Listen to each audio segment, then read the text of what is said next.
Bonjour et bienvenue sur RDC UKTV, votre média de référence pour déchiffrer l'actualité politique, sociale et culturelle en RDC, avec des analyses approfondies, des enquêtes de terrain et des programmes captivants. Nous vous informons pour sensibiliser.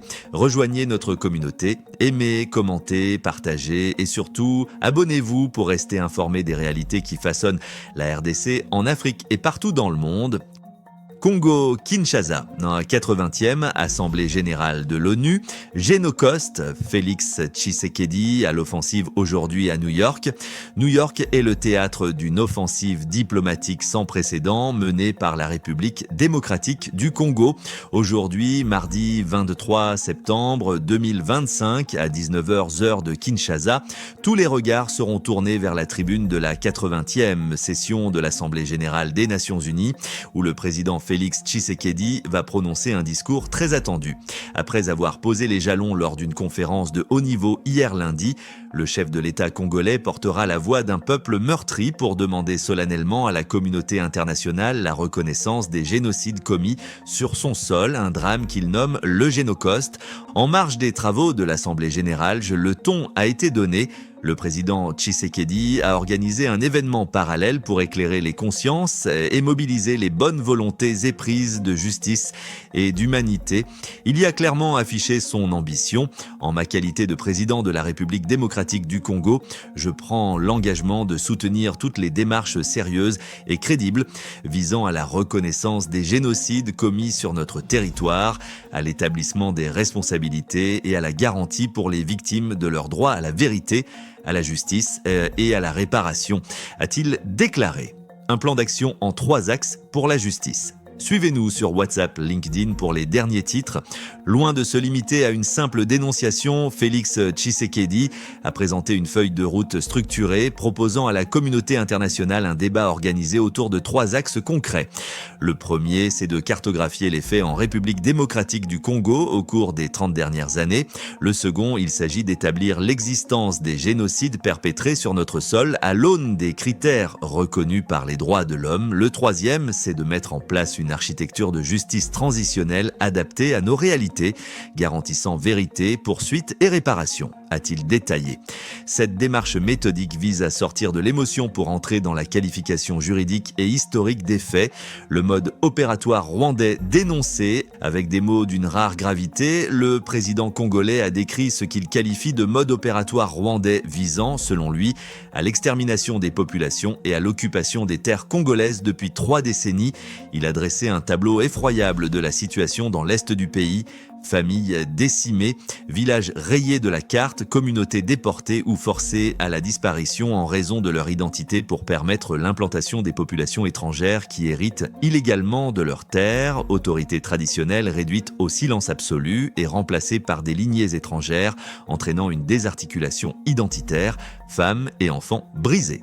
Pour le chef de l'État, il ne fait aucun doute que ces crimes planifiés et systématiques dans leur modus operandi relèvent pour certains actes de la logique et de l'intention génocidaire. Cette description a été corroborée par le représentant permanent de la RDC à l'ONU, Zenon Mukongo, qui a rappelé la récente escalade de la violence. Le pic a été atteint en janvier et février 2025, lorsque les villes de Goma, Nord Kivu, et Bukavu, Sud Kivu, ont été envahies par les forces de défense du Rwanda et les rebelles de l'AFCM 23, a-t-il précisé. Il a souligné que l'ampleur de la souffrance humaine, avec des millions de morts, d'innombrables communautés détruites et des survivants marqués par des blessures invisibles, exige non pas le silence, mais la reconnaissance. Un combat pour l'humanité. Tendant la main à toutes les parties prenantes, Félix Tshisekedi a insisté sur le fait que son combat n'est dirigé contre aucune communauté, mais qu'il est mené pour l'humanité. Il a rendu un hommage appuyé au travail de la société civile, des survivants et des chercheurs, dont les efforts de documentation sont la clé qui ouvre la porte de la reconnaissance et de la réparation. En s'apprêtant à monter à la plus haute tribune du monde, le président Tshisekedi ne porte pas seulement la cause de la RDC, mais il met également la communauté internationale face à un choix crucial. Reconnaître un génocide, c'est protéger l'avenir en refusant l'oubli et le relativisme. C'est aussi accepter que la paix ne se décrète pas. Elle se bâtit sur la vérité et la justice, a-t-il prévenu. Le discours de ce soir s'annonce donc comme un moment de vérité, un appel historique pour que le silence assourdissant, qui a trop longtemps couvert les tragédies congolaises, soit enfin brisé par la justice. Congo-Kinshasa, 80e Assemblée générale de l'ONU, Génocoste, Félix Tshisekedi à l'offensive aujourd'hui à New York. New York est le théâtre d'une offensive diplomatique sans précédent menée par la République démocratique du Congo.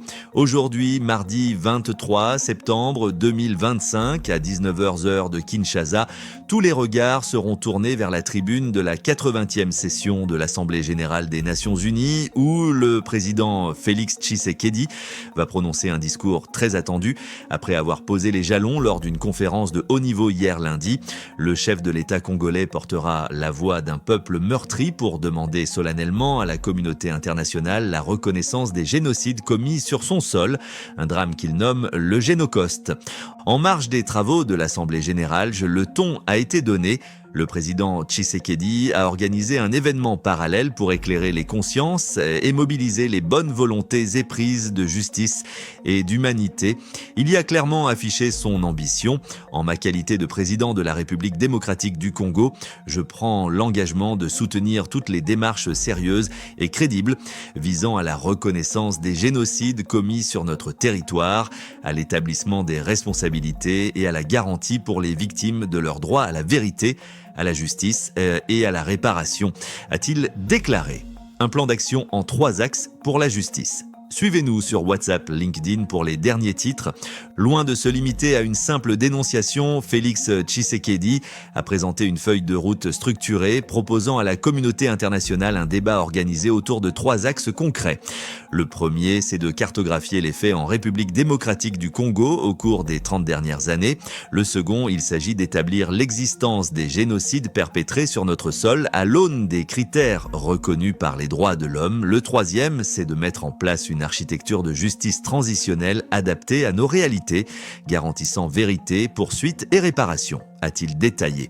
Cette démarche méthodique vise à sortir de l'émotion pour entrer dans la qualification juridique et historique des faits. Le mode opératoire rwandais dénoncé, avec des mots d'une rare gravité, le président congolais a décrit ce qu'il qualifie de mode opératoire rwandais visant, selon lui, à l'extermination des populations et à l'occupation des terres congolaises depuis 3 décennies. Il a dressé un tableau effroyable de la situation dans l'est du pays. Familles décimées, villages rayés de la carte, communautés déportées ou forcées à la disparition en raison de leur identité pour permettre l'implantation des populations étrangères qui héritent illégalement de leurs terres, autorités traditionnelles réduites au silence absolu et remplacées par des lignées étrangères, entraînant une désarticulation identitaire, femmes et enfants brisés. Pour le chef de l'État, il ne fait aucun doute que ces crimes planifiés et systématiques dans leur modus operandi relèvent pour certains actes de la logique et de l'intention génocidaire. Cette description a été corroborée par le représentant permanent de la RDC à l'ONU, Zenon Mukongo, qui a rappelé la récente escalade de la violence. Le pic a été atteint en janvier et février 2025, lorsque les villes de Goma, Nord Kivu, et Bukavu, Sud Kivu, ont été envahies par les forces de défense du Rwanda et les rebelles de l'AFCM 23, a-t-il précisé. Il a souligné que l'ampleur de la souffrance humaine, avec des millions de morts, d'innombrables communautés détruites et des survivants marqués par des blessures invisibles, exige non pas le silence, mais la reconnaissance. Un combat pour l'humanité. Tendant la main à toutes les parties prenantes, Félix Tshisekedi a insisté sur le fait que son combat n'est dirigé contre aucune communauté, mais qu'il est mené pour l'humanité. Il a rendu un hommage appuyé au travail de la société civile, des survivants et des chercheurs, dont les efforts de documentation sont la clé qui ouvre la porte de la reconnaissance et de la réparation. En s'apprêtant à monter à la plus haute tribune du monde, le président Tshisekedi ne porte pas seulement la cause de la RDC, mais il met également la communauté internationale face à un choix crucial. Reconnaître un génocide, c'est protéger l'avenir en refusant l'oubli et le relativisme. C'est aussi accepter que la paix ne se décrète pas, elle se bâtit sur la vérité et la justice, a-t-il prévenu. Le discours de ce soir s'annonce donc comme un moment de vérité, un appel historique pour que le silence assourdissant, qui a trop longtemps couvert les tragédies congolaises, soit enfin brisé par la justice. Merci, commentez, partagez et surtout abonnez-vous pour rester informé des réalités qui façonnent notre pays. Chilombo, président de la République démocratique du Congo.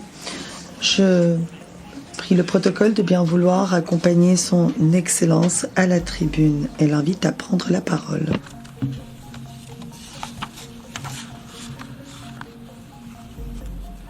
Madame la Présidente, Monsieur le Secrétaire général, Excellences, Mesdames et Messieurs les chefs d'État et de gouvernement, distingués délégués, Mesdames et Messieurs, je voudrais avant toute chose adresser mes vives félicitations à Madame Annalena Baerbock pour son élection à la présidence de la 80e session ordinaire de l'Assemblée générale des Nations unies. Son leadership et son attachement au multilatéralisme seront déterminants pour la réussite de nos travaux. Je saisis également l'opportunité que m'offre cette tribune pour rendre un hommage appuyé à son prédécesseur, son Excellence M. Philémon Yang, dont l'engagement et le dévouement ont marqué la précédente session. Enfin, je réaffirme la pleine confiance de mon pays dans l'action du secrétaire général des Nations Unies, M. Antonio Guterres, pour ses efforts constants visant à renforcer notre organisation et à promouvoir des solutions aux défis qui menacent la paix, la sécurité et la prospérité dans le monde, en particulier dans la région des Grands Lacs d'Afrique, dont fait partie la République démocratique du Congo. Madame la Présidente, je salue la pertinence du thème retenu pour cette 80e session, Mieux ensemble, plus de 80 ans au service de la paix, du développement et des droits humains. Il met en lumière 8 décennies d'efforts conjoints d'une organisation vouée à la paix, au développement et au bien-être universel, fondée sur une promesse indéfectible de sécurité collective. Le 80e anniversaire de l'Organisation des Nations Unies, garante de cette sécurité depuis 1945, est l'occasion de réaffirmer les vertus d'un multilatéralisme efficace et de rendre hommage à l'idéal de paix, de dignité humaine et de solidarité entre les nations qui inspira ses fondateurs. Si l'Organisation des Nations Unies demeure un pilier de la régulation des relations internationales, de la prévention et de la résolution des conflits, ainsi que de la promotion des droits humains et des libertés fondamentales, elle est aujourd'hui confrontée à des défis systémiques qui éprouvent sa crédibilité et sa capacité d'action. Les profondes mutations de notre époque, notamment la persistance des conflits armés, le dérèglement climatique, les crises humanitaires récurrentes et les menaces transnationales protéiformes nous rappellent que le multilatéralisme n'est plus une option, mais une exigence incontournable qui s'impose à tous. Nous restons convaincus que les réponses aux défis du XXIe siècle ne peuvent émerger que de solutions collectives fondées sur la coopération, la justice et la responsabilité partagée. Madame la Présidente, à la suite de son élection en juin dernier, la République démocratique du Congo s'apprête à siéger au titre de membre non permanent du Conseil de sécurité pour la période 2026-2027. Je réitère au nom de mon pays nos remerciements les plus sincères aux États membres pour la confiance et la solidarité exprimée.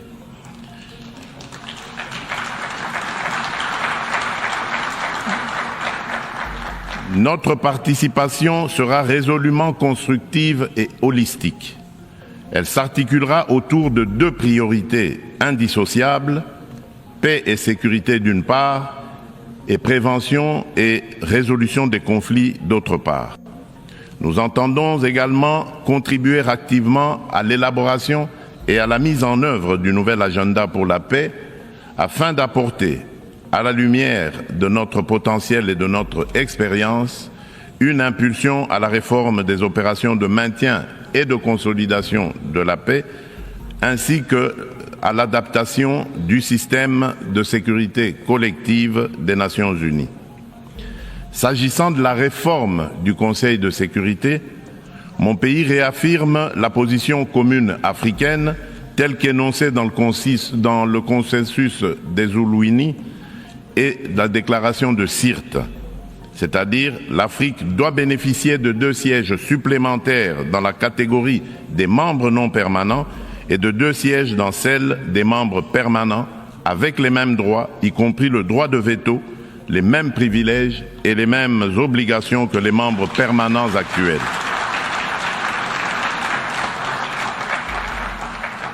Forte de ces 54 États et de plus de 1,2 milliard